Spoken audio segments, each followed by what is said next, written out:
Well, thanks for joining us today on the fun and mentals of real estate. I think we're going to have some fun today, but we might have a few mental roadblocks to talk about. I don't know. Glenn has the question of the day. What's the question of the day? What keeps us from making a decision? Oh, what keeps you from starting things in life? That's a very interesting question. Oh, I'm your host here, Angela Dillmon at the Dillmon Group, and this is my co-host, Glen Calvin at Gill Mortgage. Yeah, and we are here to help you build wealth, live your dream lifestyles, and leave legacies that matter. Oh, that's awesome. And back with Josh again today. Josh Gulledge, a buyer's agent with the Dillmon Group, a good friend of all ours.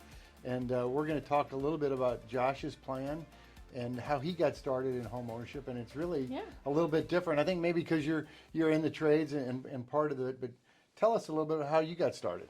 Yeah, so I did mine a little more unconventional, I'd say, than most. And I actually bought my first rental property before I owned. Well, wait, what? You bought your first rental property before you bought your first single family home? I did. So okay, wait a minute. All right. So if our question of the day is what keeps you from getting started making big decisions, like what in the world brought you to that kind of decision? Because most people could not wrap their brains around that one. Yeah, I think that people always fall into kind of three categories whenever they're thinking about any purchase. A lot of times they're either scared to make the decision, they overanalyze the decision, or they just don't have enough info. So again, I was very blessed to be in the field on this side. So I was able to kind of look at it and decide what I wanted. And I actually bought my first one 2 days before my wedding. 2 days before your wedding. That's great. Things That's were getting too easy for you. So when me and Christy were talking about, what life was going to look like after marriage, like where were we buying our first home, what we were doing, we just couldn't see ourselves being in a first-time homebuyer home very long-term, and we wanted a more long-term option. So so you knew what you wanted. We had a pretty good vision on what we wanted, and so I still wanted to own a home because I was itching to buy one, and so we bought our first rental, and it led to a couple more actually before I bought my first home. And if I can remember correctly, you bought these, they weren't even listed for sale. Yeah, so all 4 homes that I've bought have all been completely off-market. And tell everybody what you mean by off-market. Yeah, so you're not going to find them on Zillow or Realtor.com. They were just straight realtor-to-realtor connections, or I knew the sellers. There you go. So you saved up some money. So you've got 20% to put down. You didn't pay a whole lot for that first rental house. No, the first one was like what? How much was your first rental home? It was like $50,000. Yeah, it was something around in the $50,000 realm. So you didn't need a lot of money to buy it. And how did you buy your next two? But he did need some. I would say this, yes, but he was disciplined. Yeah. And he saved that money and he put it aside and he had a plan. I think my plan was we were renting a cheap apartment, so that was a huge step. Right? I wasn't spending a ton of money on rent. If I was spending a ton on rent, my plan maybe would have probably looked differently. Okay. So yeah, we bought the first one. We pretty much just jumped in. Again, I say a lot of times people way overanalyze their opportunities, and I was pretty straightforward. I was like, how much is it costing me and how much am I making a month? And that was the only thing I cared about. Is I knew I was making X amount per month. I didn't run crazy scenarios on what if my rental was vacant and how much do I need in repairs. I strictly just said, how much am I out of my bank account and how much am I getting every single month? And it made sense. And I was just not that tied to the outcome because I'm like, if it just crashes and burns, I'm just going to sell it. Like I'm still in the apartment. It wasn't going to hurt me. Right. Might set me back a little bit on my plan. Fail forward, learn a little bit. Yeah, sell it if it didn't work. That's great. Now your other 2 rentals, you bought how? The first one was great. Again, I was very simple and I saw that cash flow was up. I was doing pretty well on it, but I wanted to build a little bit quicker. So I bought the next 2 within 6 months of each other, and I bought them with hard money. Hard money. So, now, what do you mean? Let's go. We're talking to somebody not like experience. What do you mean exactly by hard money? So hard money is more of just a kind of like a handshake deal. There's not as much red tape with the lending guidelines, but the interest rates are way, way higher. Yeah, it's a private lender. It's private money. lending. So you don't want to carry them long term. I did the Burr method, which you can look up. Burr. Is that it's the Aaron Burr? You had a duel? No? You had to duel for the money. Yeah. No, what does Burr? Joust for the money. Yes. Yeah. What does Burr mean? Burr, it's a pretty common method, but again, you can look it up. But it's you buy a property is step one. You renovate the property. So I bought properties in a little distress. Mm-hmm. You rent the property out after you have them rented. Mm-hmm. Then you refinance because you want to get out of that hard money because it's very Right. expensive.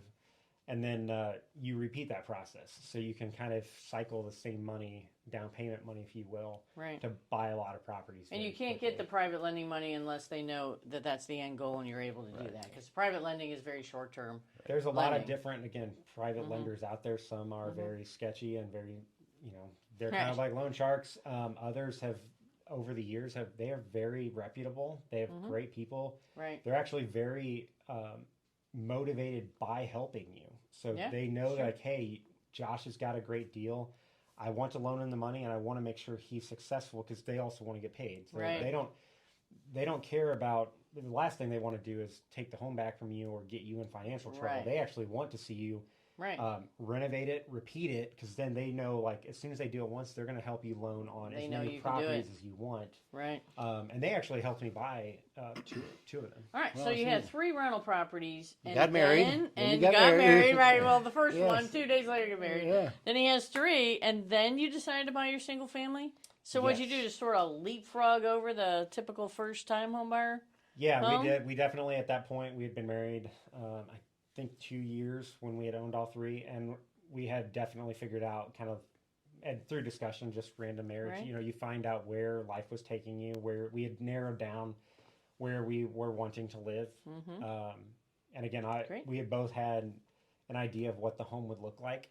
Right. So So you I had knew a plan, we were, and you know, knew what you wanted. That's the nail on the head, Angie. He had a plan, and he stuck to the plan. Uh-huh. He used the leverage from the rental price hit to save up enough money Right. for the down payment on, really, most people it would have been the second house they bought.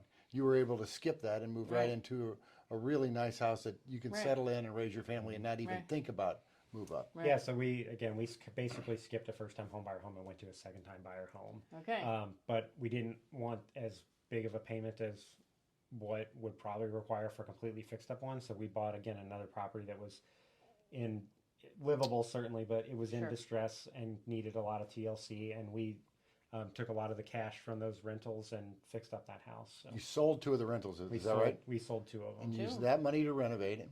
Mhm. Now the house is worth more money. Yeah, and a then lot more money. I want to think you put down 5-10%, I don't remember. It was 5%, and then based on after the renovations, we did refinance and got out of PMI. And Ooh, And I look think at we that. refinanced once too and got a lower interest rate. I don't remember. I think we refinanced twice again. Yeah. 2 times. The Yeah, so plan we is, took Yeah. advantage the of plan's the always rate. constantly changing, but Right. looking forward now, we still have. I have a wonderful home. I love my home, and we have rental property still. Then current goal is to get that paid off, which I'm on track to do, and then we're going to roll that into other investments. And what that looks like, I'm not entirely sure yet. But There you go. So, So- he had like a 10-year plan. He knew what he wanted. Yep. And now as he goes along, that 10-year plan starts to morph a little bit. So let's talk about a couple of things, because our question of the day really is what keeps you from getting things started. I know for me, if I can't wrap my head around it, like, if it's party planning, I can't wrap my head around party planning. I call my cousin. I'm just saying that's the way things work for me. But if I have a hard time figuring out how to do it and what it all looks like and what to do, I just sit. I can't do it unless I know somebody who can help me. What are some of the I guess mental roadblocks that people have that keeps them from getting started on their wealth building One journey? I always see is that analysis paralysis, where they just want to overthink it. And I agree, it's a big step, and you should do research. We always say get a team of people, the experts that can help you. Educate yourself. Yeah. And you got to do some analysis, but don't overthink it. Right, We don't talked overthink. about- What's another one? Yeah, I mean, just trying to think of many of my conversations with buyers. A lot of times they don't have enough info. So in this industry, like, you have sometimes too many options. And yeah. so when you're even trying to compare, what is an option for your friend is probably might not the best option for you. So Right. like, are you a W-2 employee or a 1099 employee? Right. So self-employed people sometimes yeah, have a hard they're- time. Or They're they different. think I'm self-employed, I can't buy a house. Well, that's not true at all. Of course Yeah. you can buy a house when you're self-employed. They can. They think maybe my credit score is too low. Oh, that's a big Yeah, one. we can You get think people- maybe you're thinking your credit score is too low. Yeah, We've like, seen people did buy you houses start as low as 580. Did Yeah. you start a new job? Start a new job. That's another. Like, oh, I better stay here for a little bit. But that's not always a hurdle either, especially if you're coming out of college. We look at starting a new college just like job. a regular job. If Yeah. you So. look at, so there's lots of ways to think about that. Some people think that by getting a bigger house, their payment's going to double. Ooh. Right. Yeah, so if you already have one and you're thinking about that move up, the mental roadblock for you could be you just think it's gonna cost too much. Right, and we talked about it a little last time where, looking at that, I sold my house and I've got some capital. Mm-hmm. How do I use that capital to maybe pay off some other debts?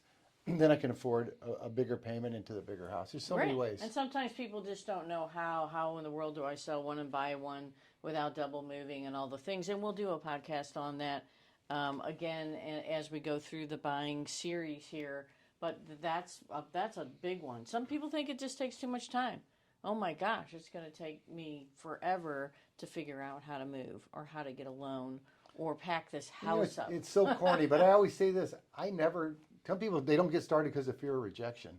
And I never Ooh, say no. that's a big one. No, you will never hear Glen Calvin say, no, you can't buy a house. Mm-hmm. I may say not now, Right? but that's the thing of getting started and finding out, taking the mystery of where I am and finding out where you're at and then what it's going to take to get there. And you guys do a phenomenal job of drafting that plan and helping us. I'll come alongside you and help you if the credit score is low, if we need to be at our self-employed job, but just knowing it and working on a plan. Get the numbers. Talk through it. Find Right. out what's available. Get the more information.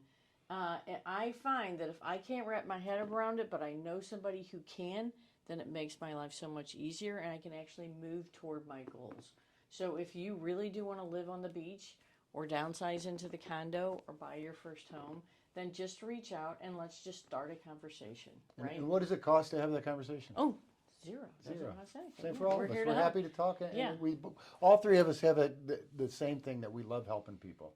Mm-hmm. We all got in this industry because it allows us to use our gifts to help people get what they want. Right, and we're here to help you. So give us a call. I'm Angela Dillmon here again with the Dillmon Group at Keller Williams Realty Chesterfield. I hope you had some fun today. I know we talked about some mental roadblocks, but hopefully you know now how to overcome them and get your first call into us. Get started on your wealth building journey. Awesome.